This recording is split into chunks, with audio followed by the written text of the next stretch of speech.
Halo, assalamualaikum. Ini konten pertama di YouTube KJS, langsung bersama ketua. Namanya siapa? Ahmad Sai. Bisa dipanggil Mamat atau Sai, Mamat Sai. Tapi Nama asli adalah Ahmad Sai. ya, Dipanggil Sai. atau Mamat itu. Oke, Mamat. fokus ke yang Sai. Itu kenapa dipanggil Sai? Ya itu. Kenapa dipanggil Sai? Karena mengikuti tren aja pada waktu itu. Itu pertama kali dipanggil Sai kapan? Saat masih sekolah atau sudah kampus? Itu sebenarnya berbarengan dengan pembuatan akun Facebook saya. Oh, Itu murni memang mempermudah penyebutan, mengikuti tren, tidak melihat filosofinya. Nah, Mamat Sai ini biasa saya gunakan ketika saya kenal dengan orang-orang luar sih. karena lewat media sosial itu. Lihat media sosial atau saya kemana misalnya keluar kota pakai panggilan Mamat Sai. pada waktu itu ingin ada lagi sih tujuannya Apa lagi? nama itu untuk menarik saya biar mudah dapat cewek lah gitu. Oh, pernah diniatkan itu? Benar dilihat itu. Jadi kalau nama asli saya itu susah kayaknya dapat cewek. Oh, pernah berhasil? Ya Dengan nama Mamat Sai pernah berhasil dapat cewek? belum pernah berhasil. Oh, belum. Belum pernah berhasil. Karena targetnya cewek di luar Madura. Oh, Targetnya. itu apa? Sekedar hanya iseng atau memang saat itu memang diniatkan untuk serius atau bagaimana? Merasa percaya diri. Oh, dengan nama itu merasa itu percaya percaya diri. Kalau Desa. dulu ketika masih sekolah atau di kampus, lumrahnya dipanggil siapa?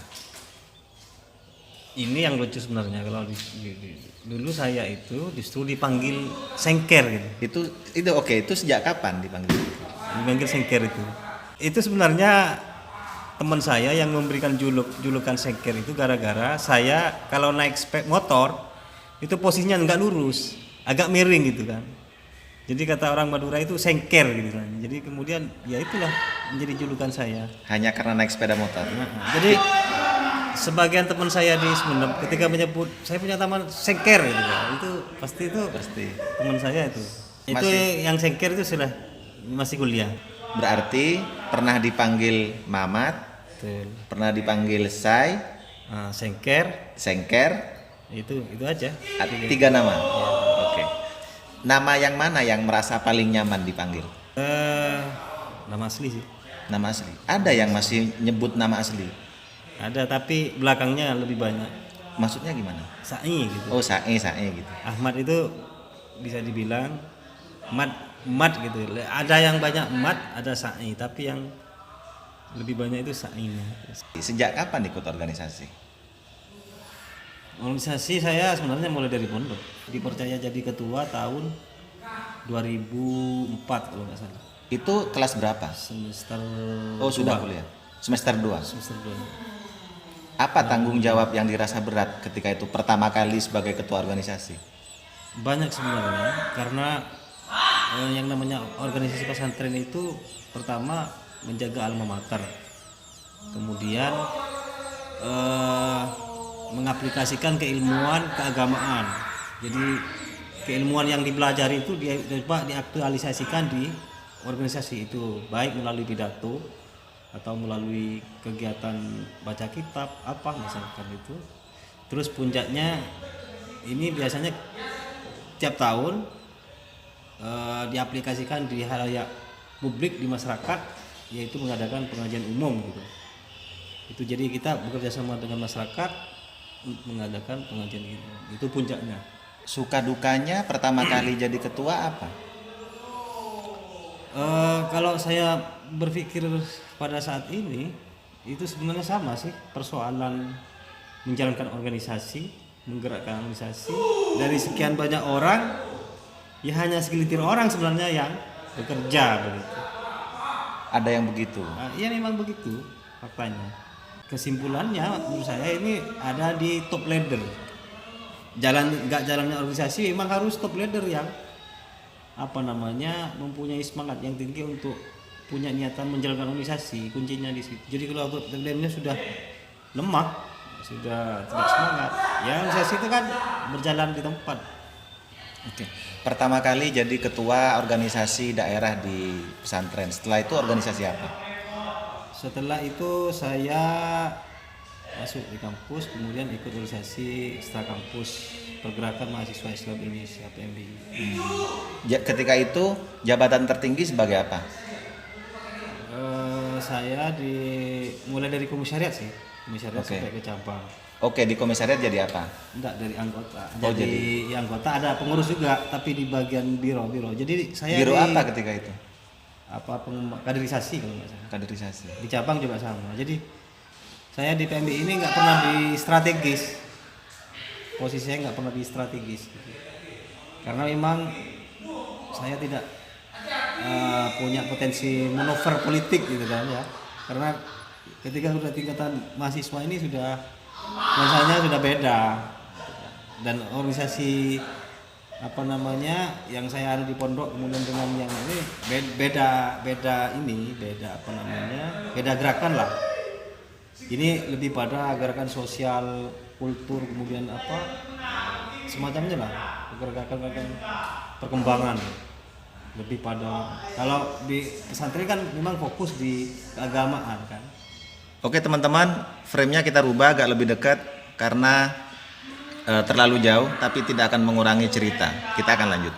Ada tidak pelajaran di organisasi yang kemudian bertentangan atau minimal tidak sejalan dengan kehidupan di rumah atau di keluarga atau di desa gitu? Ada tidak yang seperti itu? Ya, kalau sebenarnya di organisasi sangat luar biasa sih itu. Bagaimana kita membangun pola bermasyarakat, katakanlah membangun masyarakat kecil di organisasi itu. Jadi kita bersinggungan dengan siapapun, bergelut dengan siapapun. Cuma yang yang saya tidak sukai ketika ada manuver politik untuk lebih pada bagaimana meraih sebuah kekuasaan di internal organisasi itu misalnya. Yang itu sudah mulai bersifat pragmatis misalnya.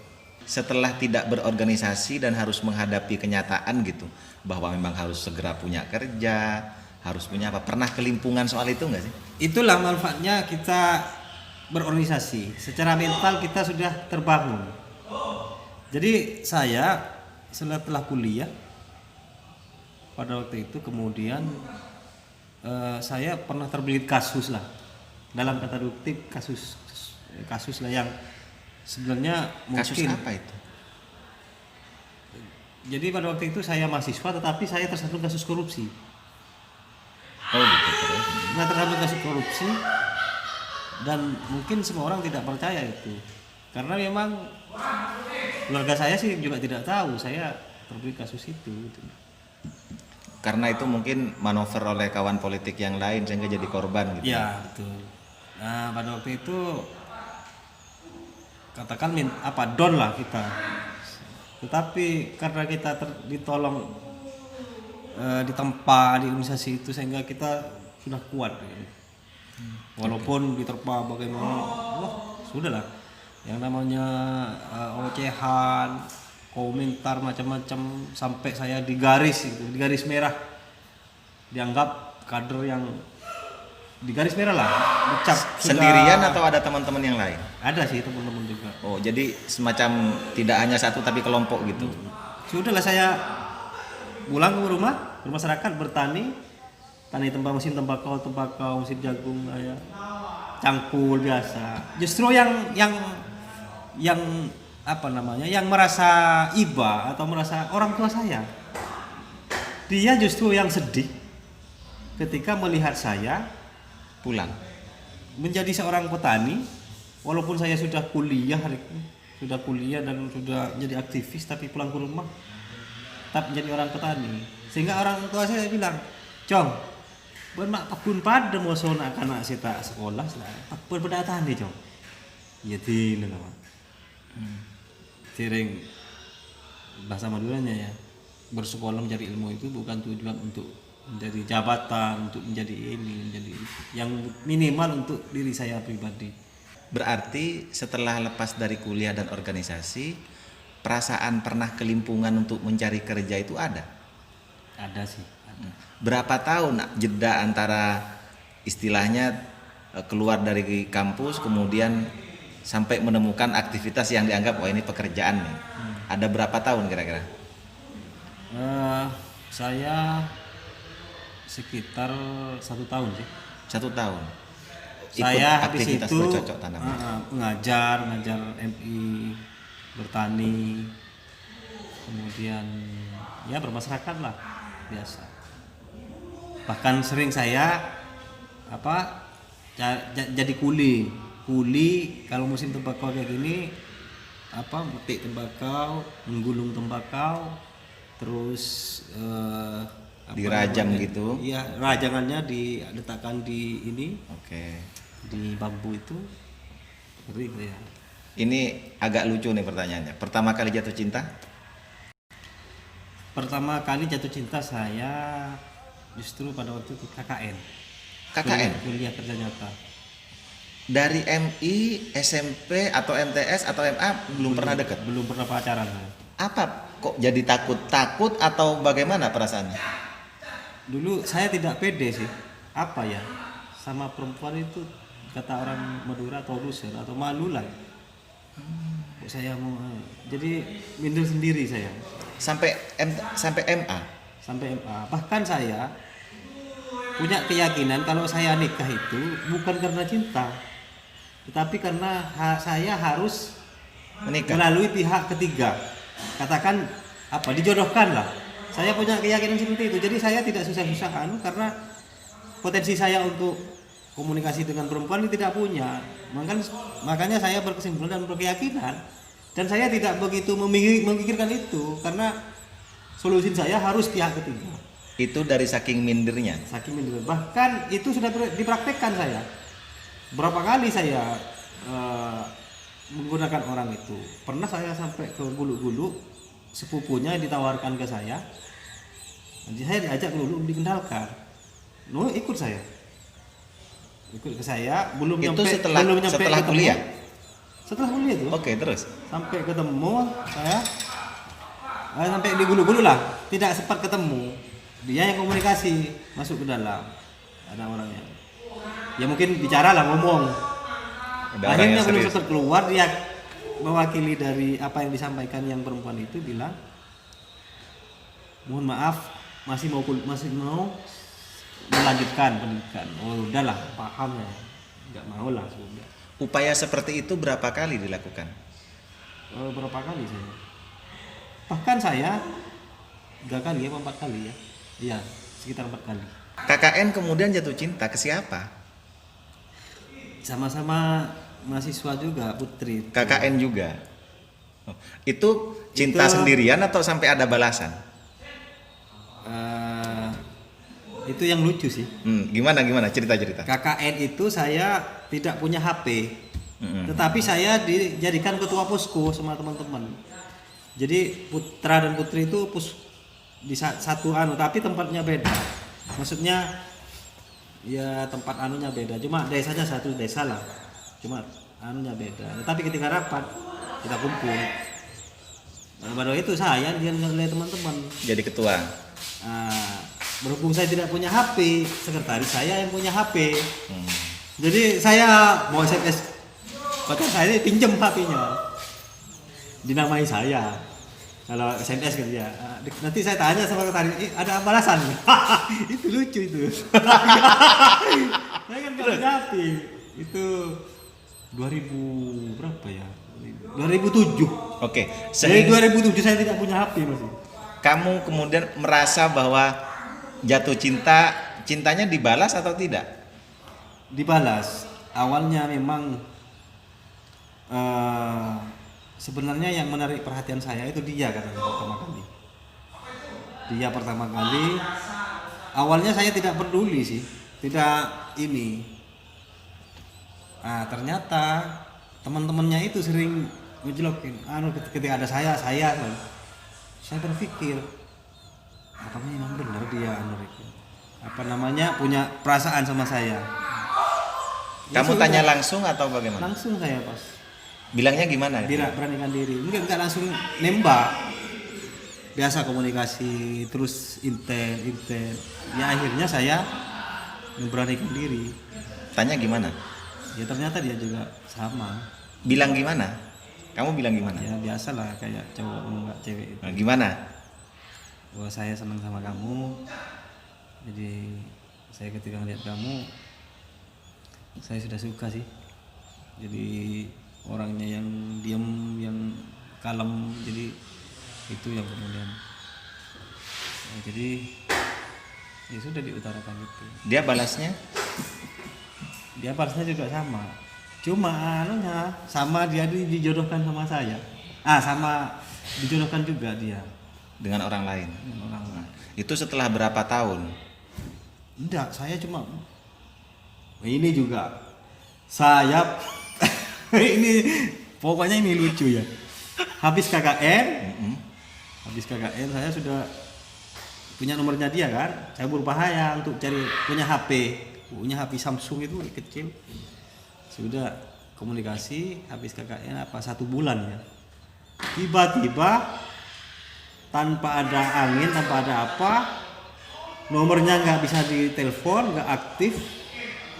Pokoknya sudahlah nggak bisa dihubungi. Itu setelah berapa bulan? Dari KKN itu sekitar 1 bulan lah. Jadi pas KKN saya masih komunikasi 1 bulan. Jadi KKN itu 1 bulan, anggap saya pacaran ini 2 bulan apa ya, 3 bulan apa 2 bulan sekitar. Karena saya betul-betul sangat mencintai kan. Betul-betul saya sudah ini.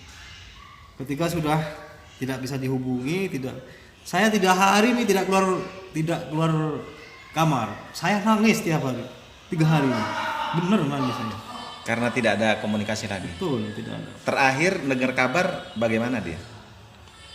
Terakhir saya cari anu, saya kan nggak berani mau ke rumahnya. Karena ceritanya dia kan sudah dijodohkan. Ya ternyata sudah kawin. Yang dijodohkan itu setelah kenal dengan kamu atau sebelum? Sebelumnya sudah. Oh, memang sudah dijodohkan sebelum. Saya juga sama, tulang kan saya bilang. Tetapi saya berani bilangnya kalau kamu mau melamar gitu. Sudah ke sana saya sudah. Cuma dia Upaya seriusnya. mungkin dia biar tidak sampai sekarang, artinya saya tidak pernah putus, tidak ada kata putus itu sampai sekarang. Saya memang tidak ketemu, Belum pernah ketemu setelah itu. belum pernah ketemu selain. Orang jauh. Sebenarnya dekat dengan satu kecamatan dengan saya, desanya satu desa dengan saya. Gitu. Tapi memang saya sengaja tidak mau ketemu gitu. Karena Karena saya ini itu. Tetapi setelah nikah ada istri saya sudah habis. Sebelum saya menikah itu sering ada di pikiran pasti. Makanya satu-satunya memang saya memaksa untuk tidak masuk di dunia media ini. Sebenarnya saya akan di training 3 bulan masih. Oke. Jadi selama 3 bulan Itu saya tahun berapa pertama kali masuk ke media? 2009. 2009. Penugasan pada bulan-bulan pertama yang dianggap berat, tugas apa? Dari pertama kali saya karena tidak pernah mengenal visual. Oh, langsung ke TV dikasih gitu ya? kamera yang besar, disuruh cari berita. Tetapi saya dikasih berita yang ringan-ringan, pitches, pembuat apa, buat apa gitu. Saya sampai gelentong ke mana itu. Orang bikin ini dari bambu itu, apa namanya itu, kelasah apa. Pokoknya yang diliput kerajinan-kerajinan, pitches itulah, tidak ke hal-hal yang ini selama saya training itu. Pertama kali berita apa yang dibuat? Ingat? Pertama kali saya yang liput orang membuat batu bata apa? Paving. Di mana? Buat paving ini di sini nih, di Molo. Nggak ada berat jalan kalau nggak salah. Saya ke sana. Ya biasa saya kalau nuwun Pak. Saya ini saya liput. Saya kan diberi materi dari kantor. Kamu tanyakan per hari berapa produksinya, dijual kemana, omsetnya berapa, harganya berapa, itu. Setelah ngambil, ya sudah diajari dulu lah, ambil 3 menit dengan wawancaranya gitu. Jadi cara pengambilan itulah apa medium close itu aja yang dia terus kamu pindah ini diajari lah gitu Pertama kali liputan pernah ada pikiran mau nyerah nggak sih? Wah ini kayaknya bukan saya nih. Pernah ada seperti itu tidak? pernah ada sih ketika saya seminggu mungkin Oh, kenapa? Kok bisa mau menyerah ketika? satu saya kan tidak dibayar saya jalan kemana-mana pakai bensin kan terus intinya saya butuh makan butuh ini gitu kan akhirnya ya saya ya ngutang ke teman-teman terus numpang lah di PMB di kantornya PMB itu tidur di sana tidak pulang-pulang makan dengan teman-teman di sana Berapa bulan tidak dibayar? 3 bulan sekitar 1 bulan mulai kenal lah sama teman-teman jadi mulai agak liputan ke katakanlah ke dinas-dinas gitu kan ya habis liputan kadang dikasih bensin sudah mulai banggaan saya Mulai paham lah ya. mulai paham sudah mulai apa namanya bekal lah ada Berapa hari pertama kali liputan sendirian? pertama liputan sendirian saya sekitar setengah bulan lah Setengah bulan. Oke, bulan teman mulai- pertama yang dikenal yang saya kenal yang pertama adalah kalau nggak salah Rahman terus rembet ke Rahel Fahrul terus kemudian Didik terus baru kemudian saya ke Rifai Temi Dok Roni gitu kan pertama kali kenal ke Rahman pada momen liputan apa? momen liputan Sapi Sodok ya di mana kalau nggak salah apa di sini kayaknya di Giling lapangan Giling Di lapangan Giling. Sapi Sodok Yang nyapa duluan Rahman atau? saya lah saya yang apa namanya yang baru ini lah yang baru Keesokan harinya langsung diajak liputan lagi. iya Kemana keesokan harinya liputan? mulai saya ke Dewan mulai gabung di sana. Ngopi di sana itu nah, jadi udahlah mulai perkenalan terus keesokannya terus lagi mengalir akhirnya. Ada peristiwa ini bakal peristiwa ini. Nah, pada waktu itu saya pas kenal sama Rasek. Rasek ini peke Rasek. Maksudnya apa ya? Tak tidak memandang gue baru apa Rasek ini orangnya semuanya langsung familiar gitu. Semuanya teman gitu. Iya, saya merasa terbantu sama Rasek. Teman terus komunikasi. Ada apa-apa. Karena dulu itu saya senangnya tidak kayak sekarang males gitu. Tiap hari liputan kalau nggak peristiwa picos mana berangkat gitu. Ya akhirnya begitulah. Oke, itu tadi perbincangan part pertama dengan Ketua KJS. Mudah-mudahan channel KJS berjalan terus. Amin. Terima kasih kebersamaannya. Assalamualaikum warahmatullahi wabarakatuh. Sampai jumpa.